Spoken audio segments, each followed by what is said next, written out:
Hey y'all, this is my review for the Real Housewives of Beverly Hills Season 12, Episodes 1 and 2. Y'all don't know how angry I was that I had to miss the first episode to review, of my favorite franchise.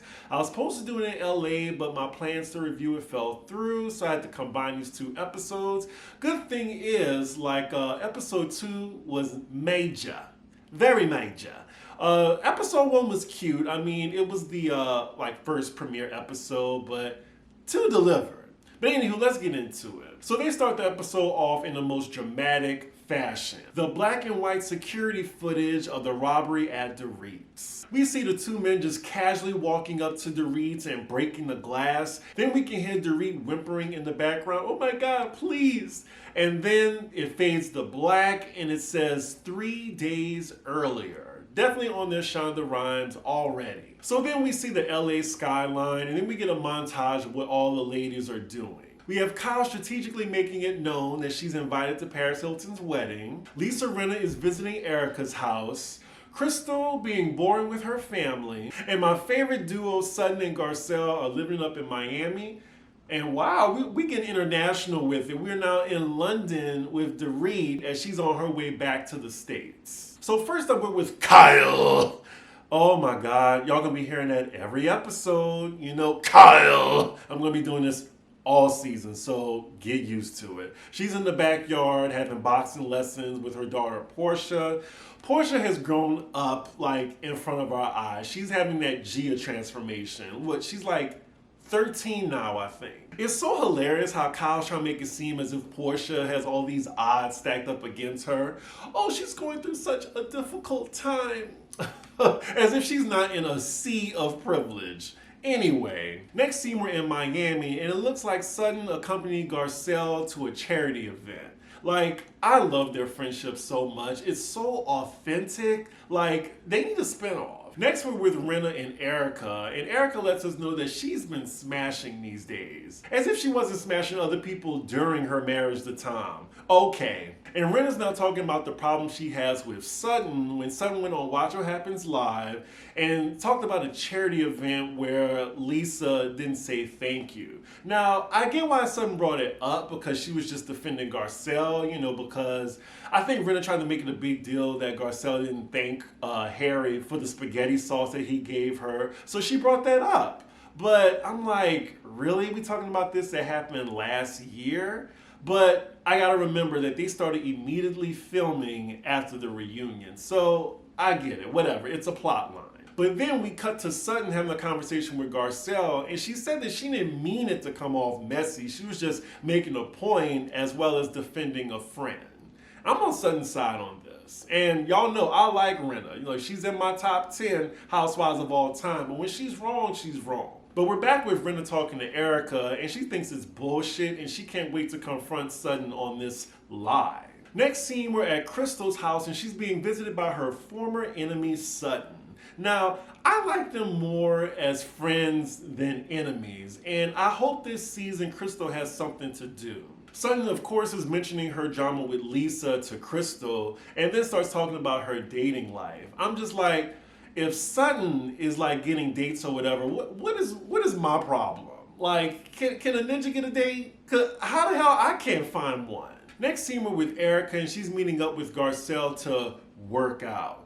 I'm guessing this is before Erika threw Garcelle's book in the trash. After working out for 10 minutes, Garcelle's talking to Erika about Miami, and then Sutton's name comes up. And she's wondering, is she gonna apologize to Sutton for that, that explosive dinner that happened last year? You ever call me a liar again? I'm coming for you. I mean, however we feel about Erika, that line is iconic now, and she did carry season 11 on her back. It is what it is. But yeah, when Garcelle asks her this question, Erika's like, for what? Garcelle's like, Erika. I don't know, the way she said it was just so funny, but Erika has no remorse for going off on Sutton. I mean, she went off on her at the reunion. Erika thinks that Sutton was talking a lot of shit, and when you swing on people, you're gonna get swung back on. And she said she was repeating things that weren't true. And I'm like, wait, the New York Times article? Factual court records? You were mad that she was just repeating facts on camera. She then goes in depth telling Garcelle that I've been vindicated, like they're all lies. I'm not even mentioned. Garcelle's like, okay. We cut to Garcelle's confessional. She ain't buying it. She's like, where did it say that she's been vindicated at all? Like, hey, if any of you Erika Jane stans are in the chat, in the comments, please let me know. Forward it to me. Because she is not off the hook yet. Like, I'm aware that criminal charges aren't pressed against her, but definitely they're civil. Like, she spent stolen money. She spent it. I also think that it's not fair that she's just mad at Sutton when all the ladies were talking about it. She said that Sutton was leading the charge, and I'm like, did you watch the season? Like what the girls said in their confessionals, your friends Dorit and Kyle, especially their husbands. Erika is then asked by production in her confessional, like, where does it say, like, what articles are there that say that she's vindicated? And, you know, she's really smug right now. She sips her martini. She was like, oh, Bravo can find it. Like, you can't refer them to one article where you've been relieved of civil charges? Okay. She is in denial. And again, the look on Garcelle's face while she's talking to Erika, like, she's not buying it. But then she does tell Erika that she will not bring up Tom ever again. And speaking of Tom, we do get an update from Erika on her relationship with Tom. So they're legally separated, but they're not divorced yet. And Tom is still in the facility acting like he can't remember what day it is. Next scene, we're with Dorit, and she's watching her kids do karate. Fast forward, we see Garcelle talking to her on FaceTime, and it seems like they're cool again after the reunion. I mean, they're cool again for Dorit's sake, because I know when we all saw that reunion, let me finish Garcelle! We were like, who the fuck is she yelling at? She's not yelling at that black woman, is she? So, I mean, it's nice that they're friendly again. Lord, and here we go. They fade to black, and then the screen says later that night. So as they have the security footage up, we hear Dorit talking, and apparently they put a gun to her head when she came downstairs. She thought that she was gonna die. She begged for her life. They then fast forward to 7:30 a.m. It is headline news. I remember getting the alert. I was gagged. I was like, wow, did this really happen? And you know, I mean, the timing is very coincidental, but look, I'm glad that she's okay, that her kids are okay, you know, all suspicions aside. They said it was 3 burglars, and they still have not been caught to this day. We also see the next day that the Fox Force 5, they all came like immediately to Dorit's house. We see everybody getting shot by the paparazzi. Teddy did go, but you know, Teddy ain't on this season, so we didn't see her. Next scene, we're at Kyle's second home in Bel Air, and Sutton is coming over. Kyle is shook, like she is still crying and talking to Sutton about Dorit's robbery. But as she's telling Sutton about Dorit's situation, Sutton says, oh yeah, I've been putting out fires all day. And a distressed Kyle's like, oh, really? What?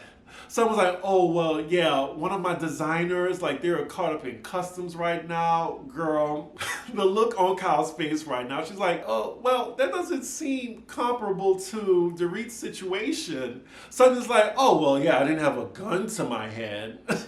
I hollered at this situation. I mean, look, I kind of understand Sutton's situation. If it's a bitch I don't like that got robbed, look, I'm glad they didn't die or whatever. They're fine. Their kids are fine. But yeah, bad for them. I'm sorry, but we're going to move on in the conversation. We're going to talk about me. So that's just my perspective on it. Now, in front of the cameras, I mean, she could have feigned empathy or whatever, but she was being completely authentic in this scene. And, you know, Sutton has always been awkward and socially awkward, so it really wasn't surprising to me. I mean, it was more so funny than me being offended by it. We cut to Kyle in her confessional. She's wondering what is wrong with her.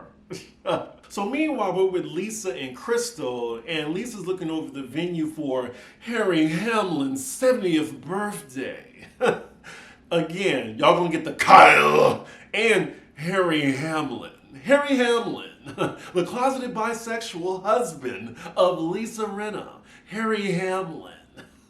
Okay, I'll stop. But wow, he's turning 70. He looks good for his age. Okay. Lisa says she feels pretty awkward planning a party around the same time like one of her good friends got robbed. And I can understand that. Now I know I'm jumping ahead a little bit, but I think I would have been like her and asked Dorit and PK like, do y'all feel comfortable with me having a party? Because I really want y'all to come. Like, we can delay it just a little bit if y'all want. But meanwhile, we're back with Sutton and Kyle, and Sutton is talking about dating again, and then Kyle brings up how Erika is dating again too. And oops, Sutton was like, well, I don't really care if they're rich, so my qualifications are a little different from her.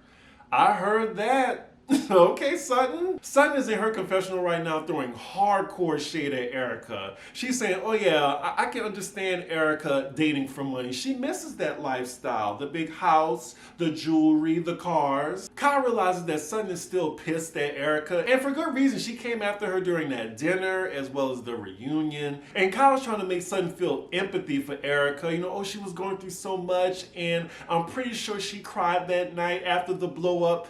Sutton is like, am I supposed to be sorry for her? Okay, Sutton, and I hope she keeps that same energy for Erika when she sees her. Kyle is definitely trying to defend her friend, Erika Jade. And Sutton in her confessional, I totally agree with her. Who cares if Erika is crying? Like, what about the widows and orphans who are crying about the money that they may never get back? Sutton also points out to Kyle that the men got a pass with Erika. Like, they were literally laughing at her, joking about the situation. But yet Erika is mad at Sutton and not them. And she says it's a double standard. Totally agree with her. So next scene, we're at Kyle's main house. Kyle's main house. Look. And she's inviting a few of the girls over. Erika is the first to arrive. We see Mauricio high-ass come into the picture. Erika is definitely not mad at him. She goes up to hug him. Oh, Mauricio, I'm mad at you. And then Mauricio's laughing. Oh, come here, come here. They hugging. Look, she is definitely not mad at them at all. But yet she's mad at Sutton. Double standard. Lisa Rinna then arrives, and then Dorit walks in with no makeup. This is the first time we see her after the robbery. Basically, this is going to be all of Fox Force 5 coming over except for Teddy. I wouldn't be surprised that Teddy is actually there and they just made her sit in the backyard. But yes, Dorit is here with no makeup, no designer on, just like plain jogging clothes. And she's letting the ladies know like what happened the night of the robbery while she's giving a dramatic reenactment as well. She said it was just her and the kids at the house. PK was still in London. While she's telling the story, she hears dogs barking. She gets shaken up. And then Kyle's like trying to calm her down. She's just like, you don't have to worry about anything. It's just the dogs barking. Maybe someone's at the gate. We have security. You're fine. So yeah, it looks like Dorit is still shaken from the robbery. Come to find out it's Garcelle coming over. I was surprised they invited Garcelle over, but I'm guessing she's cool with Dorit now. So she gives her a long hug, gives her a gift, and Dorit continues talking about the robbery. Dorit says they took a lot of irreplaceable items. They put it all in like a comforter. They were there at her house for 20 minutes. That is a long ass time. She begged them not to take her phone, and surprisingly they obliged. So they took the phone and put it at the end of the gate and left it for her. Such reasonable criminals. I'm still gagging they were there for 20 minutes. That's a long ass time. Like usually, you know, robberies, they're like in and out. So later on, PK calls and lets Dorit know he just landed at LAX and he's on his way to meet them at Kyle's. This is actually going to be the first time they're seeing each other since the robbery on camera. I will say this is a little awkward. I don't know, am I the only one? And then even more awkward when PK starts crying. Again, y'all, I believe her that it happened. I'm just saying we are in, you know, justy times and people will do some desperate foul shit, you know, for fame. So then you have PK there as well as Mauricio. They're all talking around the couch. Lisa then checks in with PK to ask, like, is it appropriate to still have the party for Harry Hamlin? And he says, don't cancel it at all. Like, definitely you should still have it. And like I said earlier, I think it was really nice of Lisa to even offer that as an option for them to postpone the party. So then a little later, Dorit and PK are on their way out to go back home. We have a little awkward scene. As they're by the car, PK realizes that he left his phone in Kyle's house, so he goes back inside. And then we just see Dorit, you know, she's sitting down on the bench and she just burst into tears, breaking down. She's just like, I'm okay, I'm okay. And then the camera like pans out, and that is where the episode ends. Now, it was an okay first episode. You know, you gotta do the introductions, you know, where everybody is at right now. I thought it was okay. But let's get into episode 2 because, y'all, it was so good. So good. So episode 2 opens at Dorit's place 2 days after the robbery. PK and Dorit are discussing the robbery, and I'm gonna need Dorit to stop imitating the criminals. Like, get out! I'm gonna fucking kill you! Yeah, I want her to stop doing that. In this scene, PK is just bigging up his wife and just saying how proud he is of her. Next scene, we're with Kyle and Rinna going out for lunch, and we found out that Kyle is in the #1 movie in the country at the time. It was Halloween. I wanted to see that movie, but I heard it was awful. And then she tells Rinna that she was also offered to be in the sequel.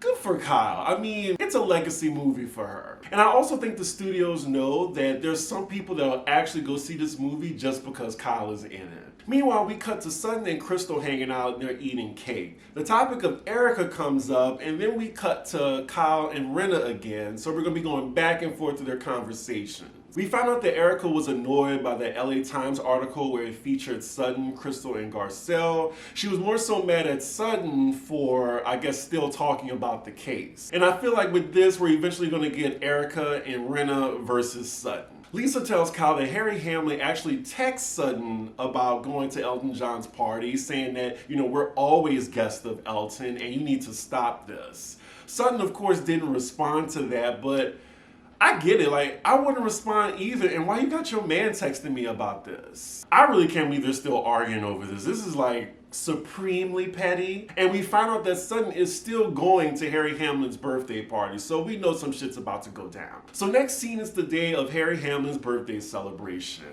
We find out from Lisa that we're going to meet the new housewife at the party, Diana. We get a little montage of the ladies getting ready. We see that Erika still has her creative director. Her sissy minion in charge. Good for her that she can still afford him. Or maybe he's doing it for free. So later in the evening, we're with Kyle and Dorit and their husbands. They're traveling to Harry's birthday party. It's nice to see that PK and Dorit aren't too traumatized to go to a party. Now, messy ass Kyle asks Dorit, have you heard from Sutton, you know, about the robbery? She's like, yeah. And then Kyle says, oh, well, I just thought it was really inappropriate for her to post that she was on happy hour on Instagram. And then tells Dorit that Sutton was not sensitive to her situation at all when they met up at her house a few days back. I'm like, Kyle, why would you tell her that? And right before she goes to the party to see Sutton? Kyle is playing producer right now. Like, she did not have to tell Dorit that. So the ladies are arriving. Sutton gets there, and she's very cordial with Lisa and Harry, considering the beef that they have. She sees Erika, and she gives her a hi. Hi.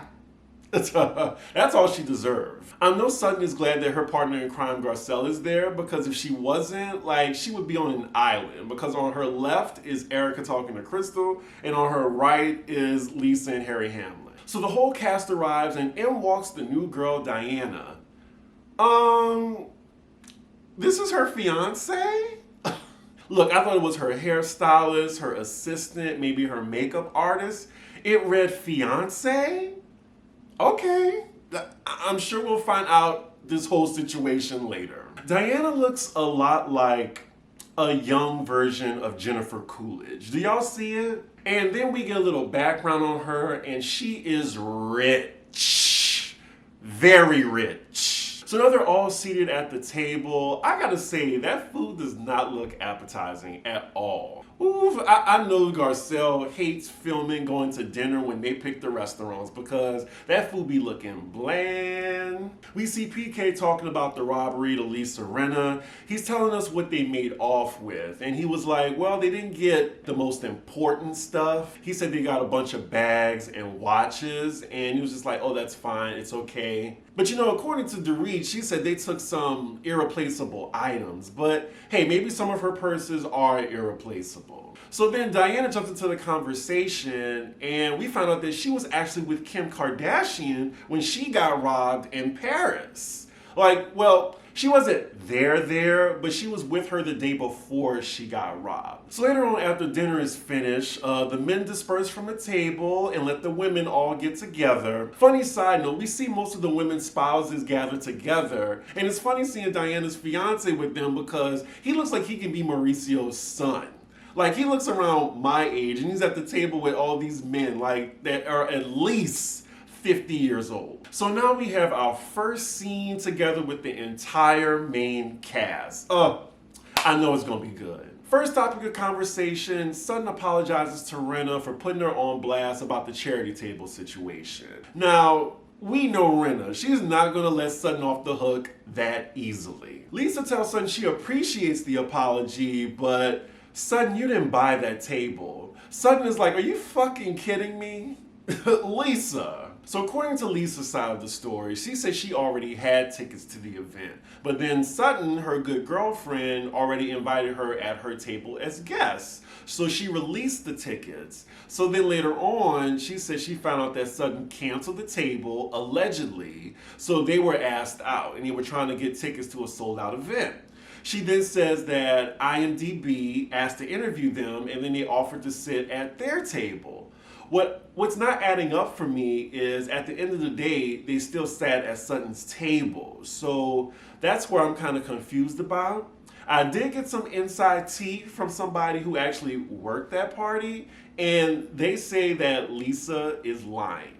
And I believe them. At this point, Sutton offers to show the receipts because she brought them. She was ready. We then see new girl Diana interjecting, saying, oh, this is so classless and tacky. Do we have to do this? Girl, sit back, and wait your turn. Like, do you know what show you're on right now? Sutton, give us the receipts. Also, I just want to point out, there's an editing error. Like, go back to that scene, y'all. As Lisa is explaining her side of the story, we see Dorit looking at, like, a receipt or whatever, and that's Sutton's receipt that she already took out. But it looked like they spliced the scene because after Lisa finishes talking, that's when Sutton pulls out her receipts for the first time. So, I don't know, it's because maybe like I edit all the time now that I notice these mistakes, but go back and look. Like, I think they spliced the scene a little bit because I was like, what is Dorit reading right now? Is she reading the menu or something? So now Lisa and Sutton are going back and forth, and Sutton says, I know what slander is. There's some silence at the table, and Rinna's like, are you gonna sue me? And then Erika pipes up, slander.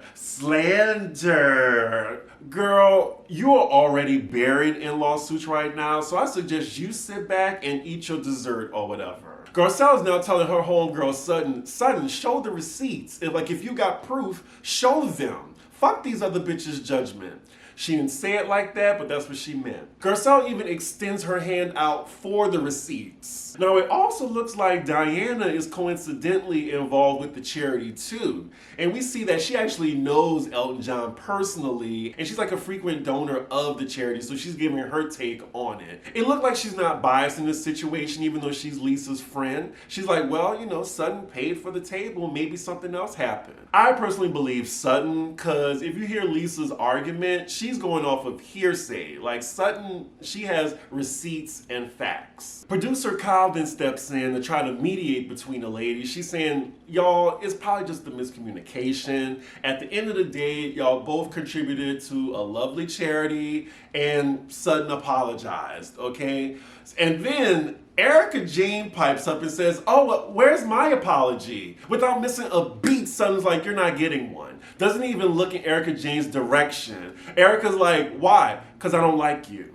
Didn't even look. Like, I was like, thank you, Sutton. Like, I was so glad she was standing up for herself in this moment. She is sick of Erika Jane's shit.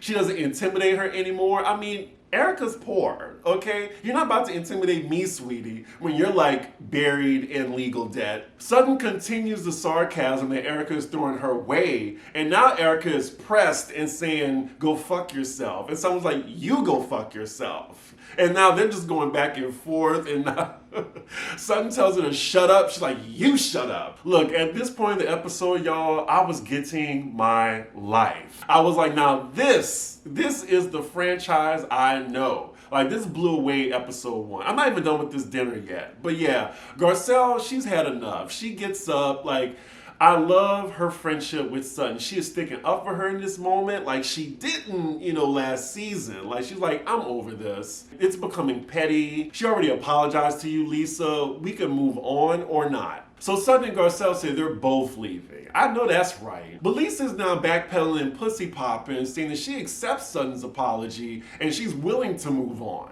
Lord, this moment took me out. So then Sutton was like, Lisa, I adore you and I would never do anything to hurt you. Now, Garcelle looks at Sutton, she was like, now wait a minute. You do not adore her. And then Sutton was like, I do. You do?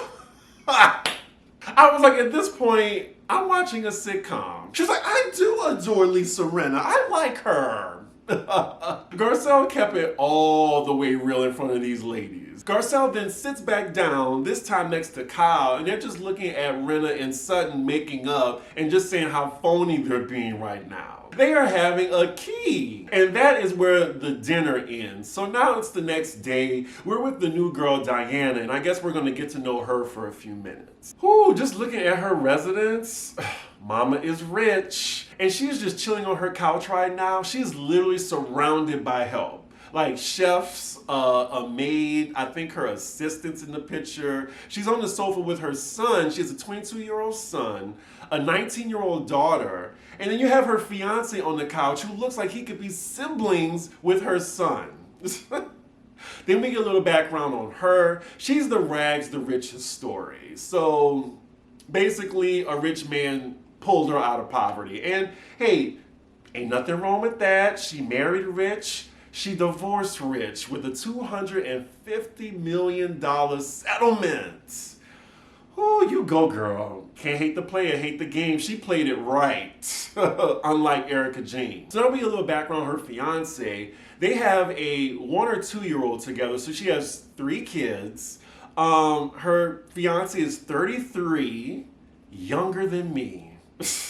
Look, I know that's right. So she says she met him, I think he was a model or something like that. Aren't they always? And she thought it was just going to be a fling, but it turned into something more. She started seeing him more. And yeah, like 1 baby later and a ring later, fiance. And she does have a sense of humor about this. She said that she's glad that he grown the beard so he looks a little mature, but she actually hates the beard. I'm telling you, probably if he didn't have that beard, he would look like he was in his 20s. And she would definitely look like a sugar mama then. But what's wrong with a sugar mama? Like, if the tables would turn, nobody would bat an eye. It's always if the woman is the breadwinner, it's a problem. So yeah, like, hey, if she wants a kept man, I love it for her. So next scene, we're with Sutton and Kyle at Sutton's store. So they're chilling at her store, and Sutton is updating Kyle on the whole situation with her designer that's stuck in customs. Now, she brought that up in the last episode when Kyle was talking about Dorit's armed robbery. So Kyle then passive-aggressively takes this moment to address with Sutton how she felt that she was insensitive to Dorit's situation. She was just like, oh, I was just wondering, is everything okay with you? Like, do you have to start out with that? Just tell her, oh, well, speaking of that, I just thought it was insensitive. You don't have to say, oh, well, is everything okay with you? As Kyle calls her out on this, someone was like, well, I had a really busy morning that day.